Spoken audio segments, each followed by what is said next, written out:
5 proġetti se jibbenefikaw mill-iskema Postdoc Fellowship.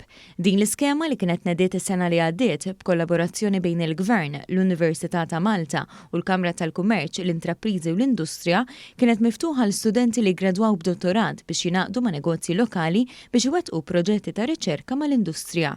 B'dan il-mod l-istudenti se jpoġġu fil-prattika dak li jkunu talmu bilan li jgħinu lill-industrija lokali u jiksbu l-esperjenza meħtieġa.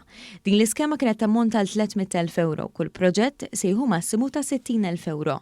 Ir-rettur tal-Università ta' Malta, il-Professur Alfred J. Vella, qal li permezz ta' din l-iskema l-Università ta' Malta tat il-kontribut tagħha u ħadmet mill-viċin mal-partijiet interessati. Nużaw ir-riżorsi eċċellenti tal-postdocs biex issir żvilupp u innovazzjoni fl-industrija lokali li kollha bżonnijiet li jinqdew l-aħjar b'mezzi li huma iffokati fl-erja tagħhom.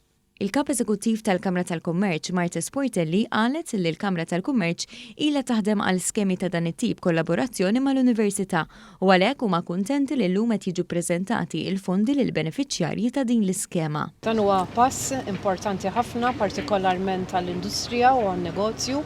Hija xi ħaġa li l-Kamra tal-Kummerċ ilha għal dawn id-diversi snin taħseb fuqha u allura bil-fors li nilqgħu din l-iskema b'mod pożittiv ħafna.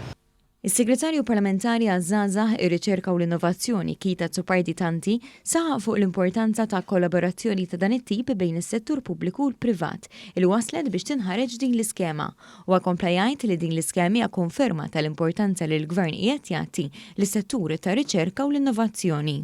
Il-Gvern xpruna il-dawn l-għaqdiet fejn riċerkaturi se jkunu qegħdin jassistu l-industrija lokali permezz ta' riċerka biex joħolqu prodotti ġodda, servizzi ġodda jew proċessi kif ukoll għandhom il-fakultà wkoll itejbu dak li diġà qed joffru eżistentement.